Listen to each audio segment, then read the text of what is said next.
welcome, Andy and Rick. Tonight's first project, what I wanted to talk about is kind of the spectrum of creative processes.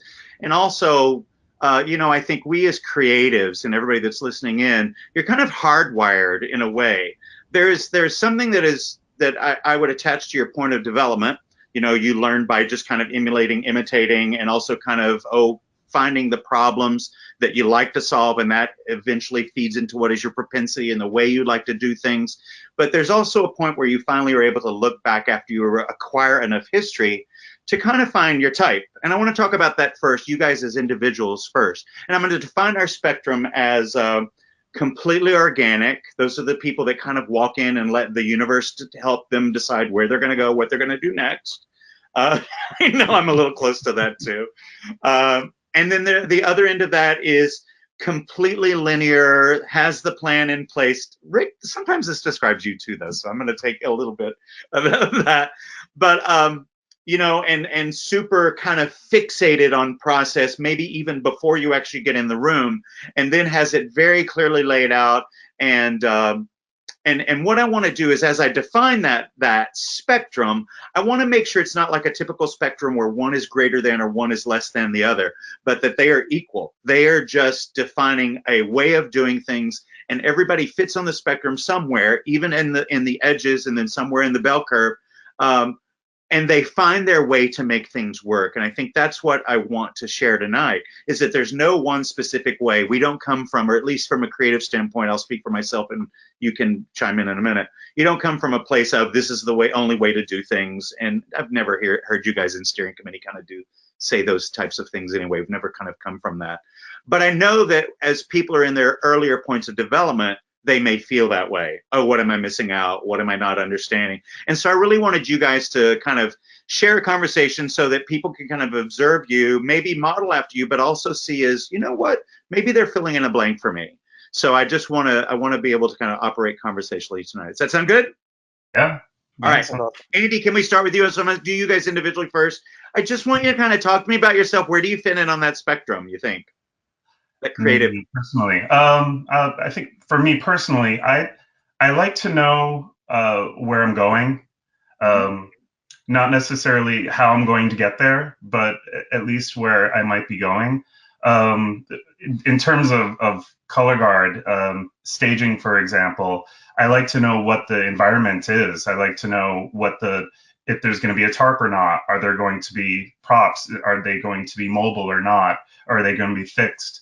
Just so I have an idea of what the environment is for the performers.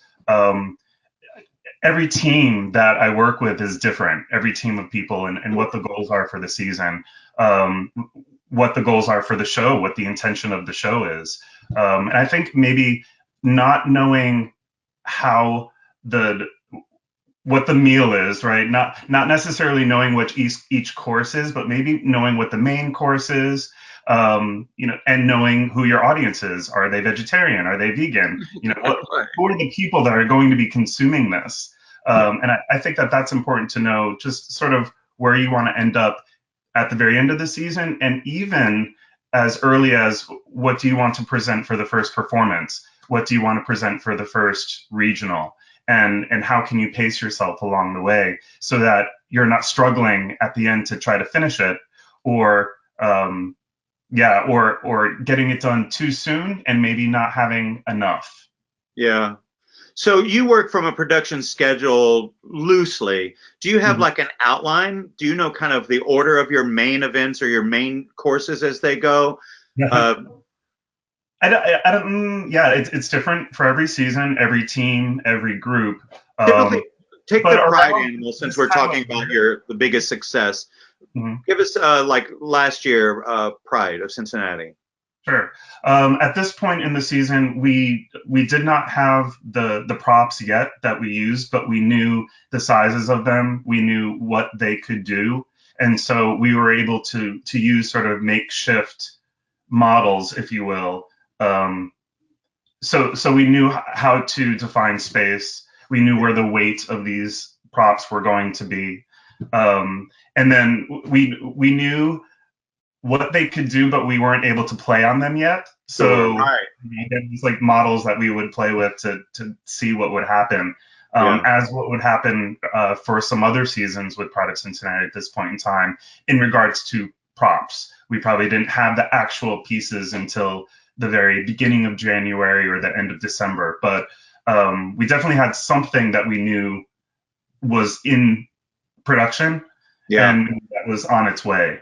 And it didn't stop, not having them didn't stop you. You had a clear enough idea of what they were and what they might do, that you Yep. were still able to kind of budget time, play events to space, kind of figure out the flow of their configurations on the floor. God, what a weird way And, to put yeah, and not even that was fixed, that. like Yeah, those were just ideas of what could work, but not necessarily in the order that we had them in come sure. the production.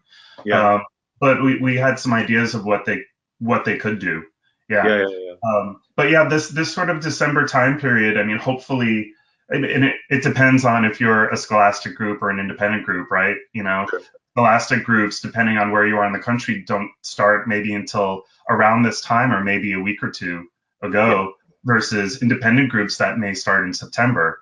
So the lifespan of learning the show is much longer, or could potentially be much longer for an independent group yeah. versus a scholastic group where you have to kind of have a plan ready to go. So they have something to present by the Yeah. end of January. And two guys like you, and people that have built up enough experience, and in that experience means you've made enough mistakes that you have a huge bag of solutions, that you're able to kind of fit into those situations that might be more, I'm going to say, creatively restrictive. Like academics, the scholastics especially, you have to operate so efficiently that so much of the exploration and experimentation happens through conversations, or maybe use the fall as part of that also. So I hear the other end of it also. Hey, Rick, so how about you? Where do you fit in on that spectrum from organic to linear?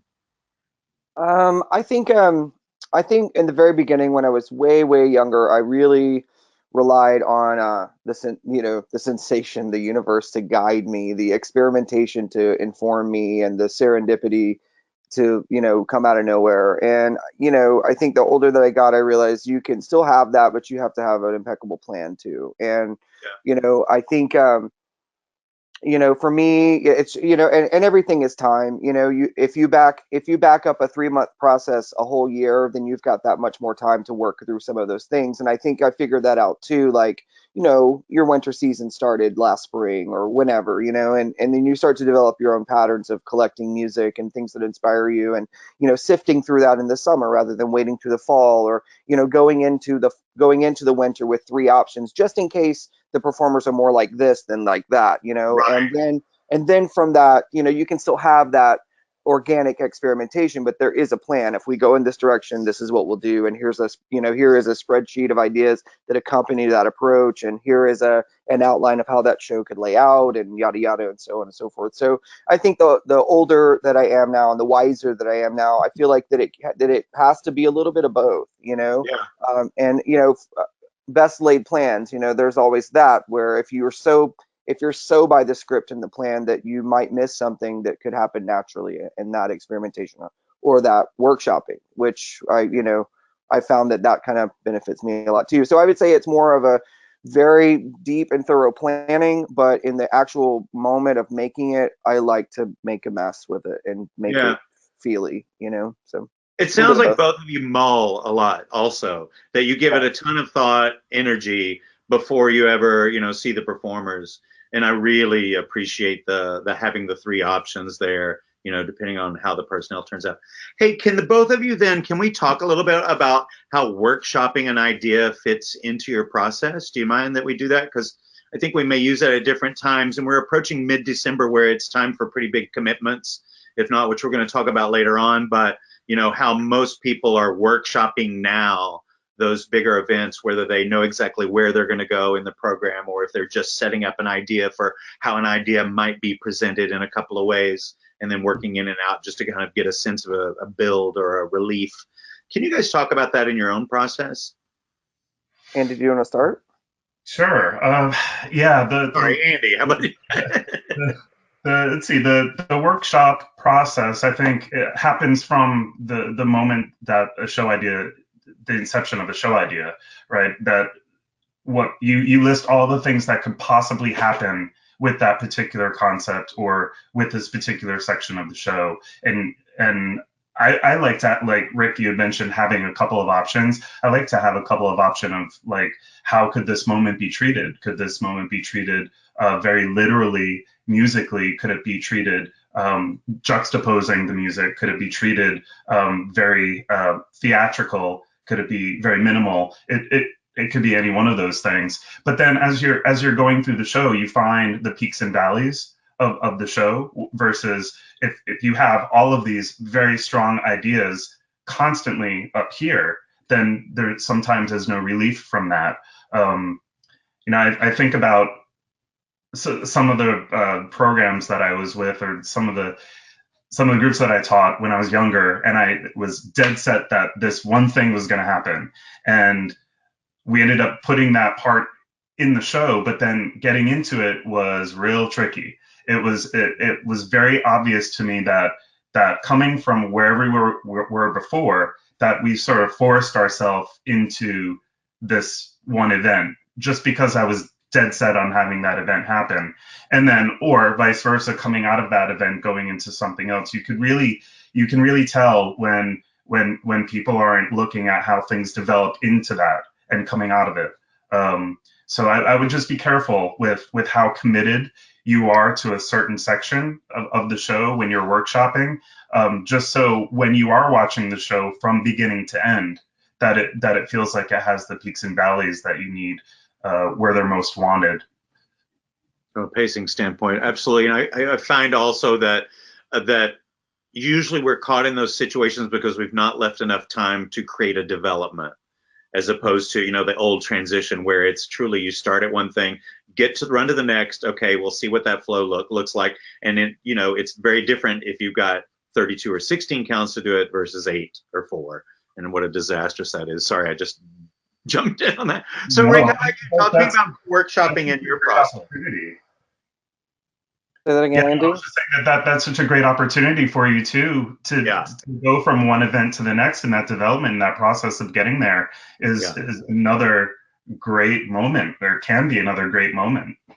Those are moments of, I've got to do a little parenthetical. Those are moments of motion, by the way, everybody, and motion is really important. And you hear me on the frequently asked questions, that little document at the bottom, tell you that it is the forgotten art. People forget how to use motion, and people forget how to be meaningful with the choreography in those motion events. And you will be beaten so easily once somebody in your class or somebody that you compete against figures that out.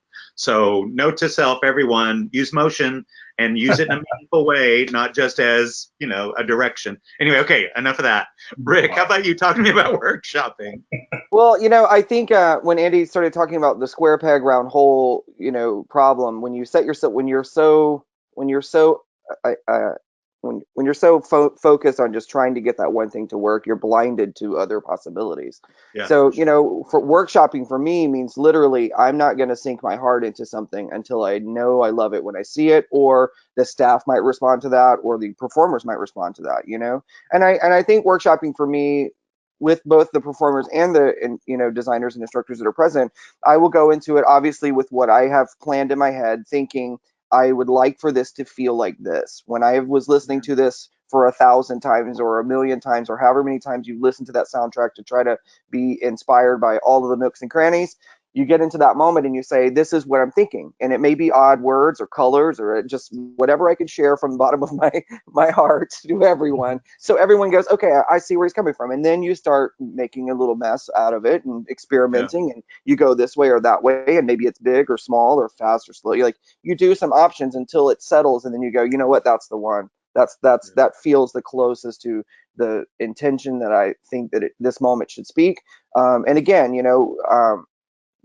some of those indicators might be looking at the performers. If they're not buying it or understanding it or realizing it, you can see that in their body language. Or or if your teammate that you're working on this project with is not responding or not coming up with another option or another idea, yes, and we could add this to it, then you have to kind of go, okay, well, maybe this is the road to nowhere, and let's rethink this. And like Andy said, I think it's important in the early workshopping And there's still time now, to workshop a few things to say, you know what, let's try a few options to see if we can get the best one out of this.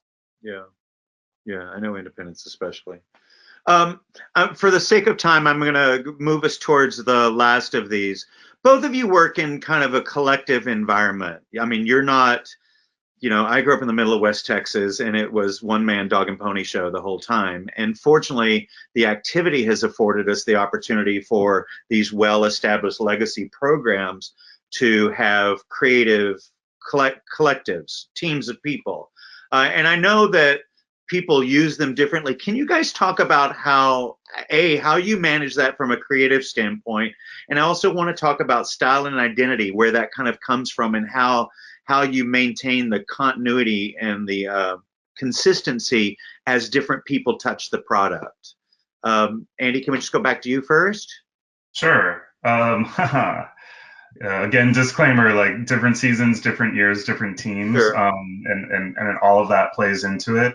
I think that something that I found successful is weaving in everyone through the entire process versus a section that may be one choreographer, a section that might be another, which can work too, but I found that weaving in everyone, keeping everyone involved throughout the process keeps the identity similar. If that's maybe what is your goal, it could be your goal to have a different identity for different parts of the show too, which also works.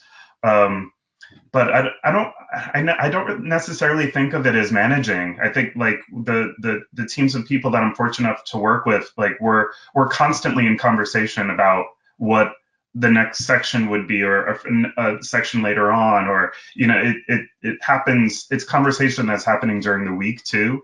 Yeah.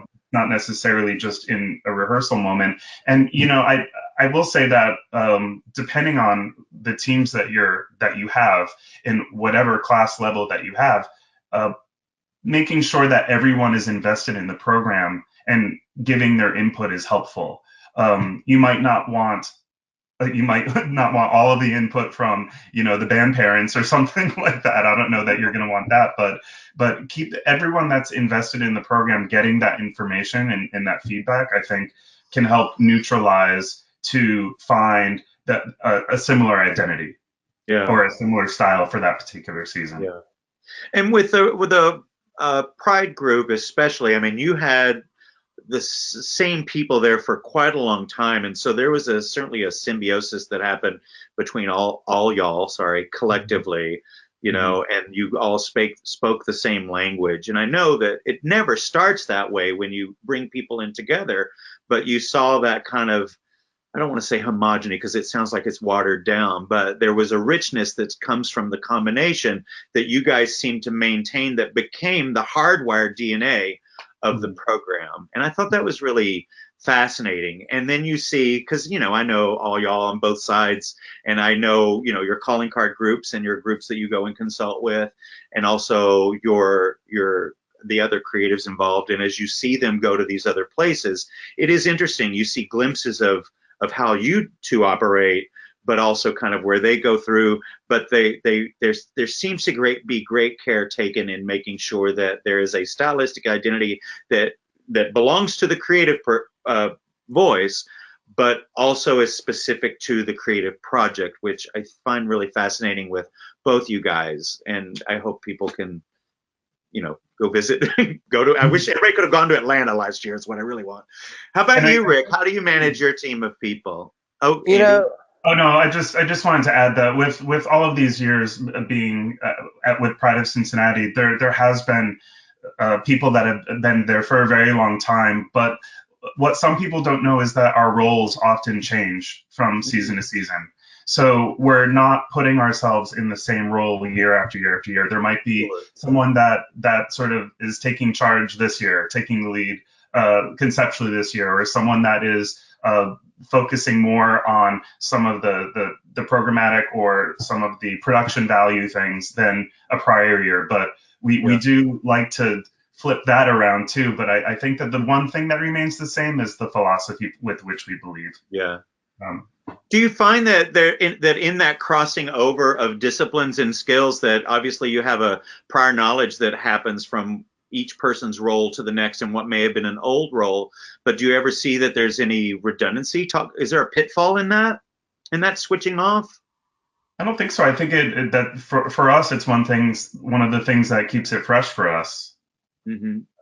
It, it's yeah, I enjoy that process of like, okay, which role am I going to be in this year? Yeah. Kind of all the still the same amount of input, but just kind of different ways of getting there at times. So That's it's fascinating. I'm going to dig more on that as I watch the season. yeah. I wish I could have seen the last couple of years. Okay, Rick, how about you and your team? Because you can have a cast of thousands come in, and I'm always amazed at where your product ends up from so many influences, and it makes me believe that you must be so obsessed and fixated that you're there directing everybody all the time, and it's so hard to imagine how you get to the singular vision that you land on. I'm always amazed. Yeah, I am. Okay, well, one, I don't think managing is a bad word. I think that if you're in direct charge of something, whether you're the director or the artistic leader or whatever that is, if you're charged with being in charge, you have to Yeah. be able to take charge of some of those things. When I think about, when you bring in experts and you hire these people to come in and work in your programs, and in my younger days, I was that from an equipment standpoint. You'd go all over the place and, hey, I need all this rifle work done. Okay, cool. And then, you would have those moments where someone would stand over your shoulder and now go to the ground. And what about under the leg? And you're like, you would hand the rifle and be like, why don't you do it? What did I come here for? And so I figured that part out early on about how would I want to be, how would I want them to get my best out of me in that moment. And there is, for as a creator of some sorts, there's a challenge when you're in the room with somebody who's challenging you. When Michael Rosales is over there writing something killer, I'm over here with my rifle, like writing something killer, and I love that it still feels fun, like when you were on the floor performing with those greats. It always uh, forced you to kind of one up yourself. And so for me, when I bring in those people, one, I'm lucky enough to say they're my friends now, and I love having the geeky dialogue about color guard and what it means and how does it feel, what does it do, what can we do with all these wonderful performers. It still feels nerdy like that, and I love that. But we're also still doing a job too, and I think that um, anything is possible. I think of Paramount more as a collective rather than roles. It's a voice and someone being able to add a voice, whether it's a front, back, side, or underneath perspective about what that thing was. But I'm still charged with, I live with this. When they go away, I'm still here. And I've seen situations where maybe some who may be managing a thing may not manage it to the point that they just didn't say the show has to also be in a place where I can do a run through at the end when you leave. Like they Yeah. didn't say that specifically, or we only have 4 hours to work on this and inform those people coming in. So I think from a management style for me, one, I have a Bible's worth of information about what I think we could possibly do, but in the moment we're free to do, and speak your voice loudly and listen and challenge me, to do those things. But I also still have to call them and make sure they know what the plan is on Friday, Saturday, and Sunday, and how much time we Right. have, and very specifics, and to manage it that way. And that's kind of the icky, ugly part of it. But again, if we end that Sunday and those things didn't happen, who's living with it? This person Yeah. is. And Right. so that's where I feel like managing can be tricky, and again, you have to do that. You have to mold that sort of personality into that situation where it doesn't feel like you're telling people what to do, because nobody wants to do that. But you can guide with intention about what it is that the project should be doing. You can listen when they tell you stuff. That's the most important thing. I mean, I have a strong voice and a strong personality, but when I ask someone their opinion and then I retort back with a defiant argument, it's like, why did you ask them? Just listen to them. Just Mm. listen to them and take that in. And I think for me, I love to listen, and when it's great, that's awesome. It feels like a little pat on the back, but it also is sometimes it's a hard pill to swallow when someone says that moment's too big or that's too small or you need, that thing doesn't make sense. You're like, well, that's my favorite part. And they're like, well, that still doesn't make sense. And you listen to three people in a row say that doesn't make sense. You have to listen to them too. And I think, you know, that's the strength for me, that I find of when, if I were to ask the question, how do you know you're doing a good job in real time? If you listen to yourself, and you listen to how the performers are receiving it. You're listening to the ease at which some of those things are coming together, or the difficulty at which some things are coming together, and you listen to those people that you've entrusted to come and add that next layer to it, then you'll probably know if you're in the right place or not this time of year. Yeah. That's a great point. Hey, so in that situation, I mean, there has to be an amazing amount of trust that comes in that, to have somebody kind of reflect in real time and hold up the mirror to your work, and you as the singular vision, the guiding vision, if you will, both of you have to kind of edit others. And so one of the bigger problems with younger instructors is, when we've all lived it to ourselves, I'll throw myself proudly in the pile of writing out of their ego. And you suggested falling in love with a part, and talk to me about how do you get your people to divorce themselves of their ego so that they can fulfill what's right for the group. I mean, the most obvious way with younger instructors is they're not looking at the talent, not looking at the performers. They're only writing from their own physicality, and it starts, just looking like wherever they aged out, 2 years ago. Yeah, I think like from a choreographic standpoint, when I talk about workshopping, I think even back to like auditions, and there's a sense of joy of saying, I like to tell the kids, like, we're not going to give you throwaway parts. You're going to use something like that, so you need to study it. Because I always feel that burden of like, we're giving them new literature, we're giving them new words and new vocabulary, or new ways to think about what vocabulary is. But so there's no flippant part. There's no, well, it works for now, and so Right. in those early workshopping, and also you're trying to get the performers who come from different places to gravitate to an understanding of style or approach, or whatever those sensibilities are. So they have to have material.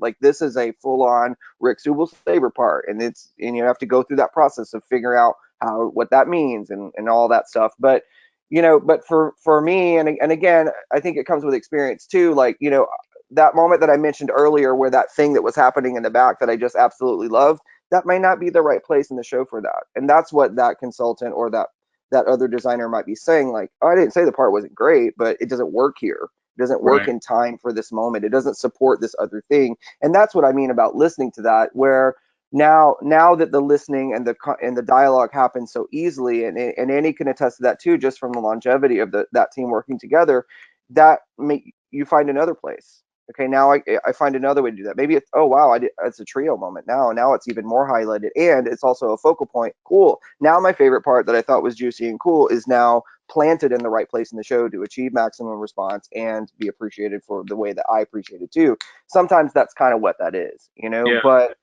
It's kind of like you kind of workshopped an idea without workshopping it. Like you yeah. happened upon it. It's like the happy accident that presented itself that then you exploited later. I really Yeah. love that ability to work in real time and just recontextualize the setting for the event. Well, and Yeah. I know for myself specifically, like, sometimes I don't know till I see it. If you're trying to do something different, or a different for you thing, or maybe just something, maybe a play off of an old idea but in a fresh new way. Like, sometimes you don't know till you see it. And for me, I have to see it. I have to see the performers doing the stuff. The square peg round hole thing. Also, for me, I like to offer a freedom where, if I were to teach the piece, I look at the performer who may accidentally do it in a different way, that I go, wow, that's Yeah. what I actually am seeing. It's not what I thought I was seeing. That's what I'm seeing. Everybody watch this performer. That's Yeah. how I want it to look. And so it's just being open to that in that workshopping process, that you find some of those nuggets. But again, I think you don't go into it going, oh, let's just teach a throwaway audition piece. I go, no, because it's important for me, because I'm going to draw on that. When I'm staging this moment right here, I'm going to say, hey, that 64 counts that we played on, I want you to start here on 1, you on 3, you on 5. And now I'm watching not only just bodies moving around, now I'm watching layered composition of stuff that I think from early on fits this, so it comes together in a real natural kind of way. It's not always a hit, Yeah. but at least that's a process that allows me to know when I see it or know when I don't see it. Yeah. Mhm.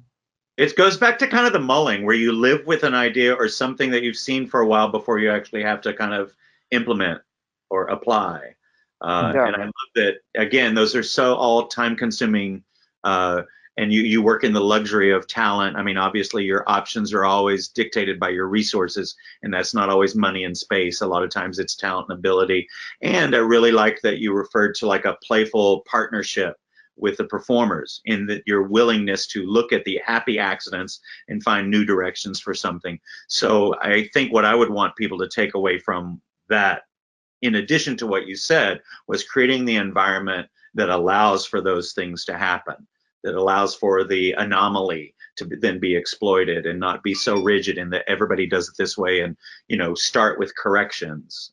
Yeah, But well, there is a point, if we'll say this kid's name is Jacob, right? If Jacob does the part accidentally wrong in the workshopping process, my mind is open to go, that's okay. If it's March 13th and he's yeah, doing the part wrong, that's a different mindset to be in. But you shift your gears, yeah, sure, in the creative process, you're attuned in a different way to what's right and what's wrong. yeah, Not, there, if you were to say there is no correct, then what is right or wrong? Well, it's the closest thing to getting to what you think you want to speak, what yeah. those intentions are about The that design. designer's intent. Hmm. And that kind of leads us into schedule and time of year, the context of time and the calendar. So that'll be our next conversation. Andy, you want to top anything off on anything? Respond to anything? No, I mean, I was happy to hear that, Rick, that everything that is taught is repertoire at that point. Yeah. So audition pieces to me are opportunities to use not the music that you're planning to use, but maybe other music that has a similar, that feels the same way. I react heavily to whatever the soundtrack is, and Yeah, that's what I'm going to move to, is what I'm hearing. And if what I'm doing with one soundtrack is feeling similar, I'm going to find something that gives me the same type of feeling, whether it's whatever the words are telling me, or the major minor chords that are in, or something like that's going to make me feel something and make me move a different way. And then that, whatever that audition piece, also helps me know if the performers are able to take on that role, if they match that identity. Um, Well, but the but the yeah, using that choreography later on, and not even to the same music, but adapting and watching how they do it, like you were talking about, absolutely, yeah, that's huge for me. yeah. Well, I was just gonna say in a specific reference, like, some of that music for me this year was a stretch. It's not out of my ballpark, but it isn't what my blood, pumps with. But I knew it was the right thing to do because of, for whatever reasons we want to veer down this road of exploration. But as soon as we started trialing some stuff at auditions and I saw the way the performers just instantly clicked with them, I said, okay, and now how do you deal with this insecurity of saying, oh, this is way different for me? But and it does, you do have to do a lot of listening and playing, and then in that exploration you go, all right, this I am okay, of course I'm equipped to do this. But in that insecurity, I may have dismissed something that would have been an interesting road to yeah, follow. I would have just resorted back to something that was, oh well, I do this great and it's successful right now. And you know so, and not to say that it's a left turn, but I had to figure out how to also weave that into who we are, an identity, a stylistic thing, how to marry all those things together. And that's part of that process too. But it opened up a lot of doors. yeah. you know That's also where we have to, you guys get to rely on the fact that you have such a history over so many years, that you rely on the fact that you have the skill set to be able to do absolutely anything and accept any challenge. And I'll speak from my controlling personality, in that when I was in those situations like you're describing, Rick, is that I felt more comfortable if I was the guy taking on the risk and having to do the adjust, adapt, evolve, that taking that step, especially if you saw that little bit of spark and magic where there was just such a connection between what you were giving the performers and then what they were giving you back, yeah. that I think a lot of times creatives have got to let go of their ego and go, no, I can manage this. I can make chicken salad out of anything. I can, turn Well, all that. I do think that comes from, again. So going back to the word managing, Yeah, I always said this early on. Like, I don't think you should be in charge of anything unless you can do all the jobs. Like, so over the course of however many years, like, yes, learn how to edit soundtracks. Yes, yeah, learn how to do these things, because it only makes you less scared. You know, at the end of the day, I can do the soundtrack. At the end of the day, I can fill in that movement part going over to to this thing. At the end of the day, you know what I mean? And I think that's empowering, but that doesn't mean that I want to do all those things. You know what I mean? That just means that I'm reacting now less out of fear that it's not going to get done or who's going to help if it doesn't get figured out. Like I feel more comfortable to say, okay, now I can work more outside of my box because I have more skills all around. Yeah. In that position that I'm in. So. I'm going to use y'all's words too for the younger instructors. The important part is getting dirty. That the answer doesn't necessarily come right at the beginning of the process. Get out there, get dirty, and then you'll sift through and then find the parts that resonate. So I'm going to bring us to a close on this section. I'm going to give us a little bit of break. First of all, I'm going to tag it with thank you guys for letting me hold up the mirror to you guys and you guys being so willing to reveal that part of your creative selves. I really appreciate that, and I know that I'm speaking to years and years and years of experience. Thank you for that.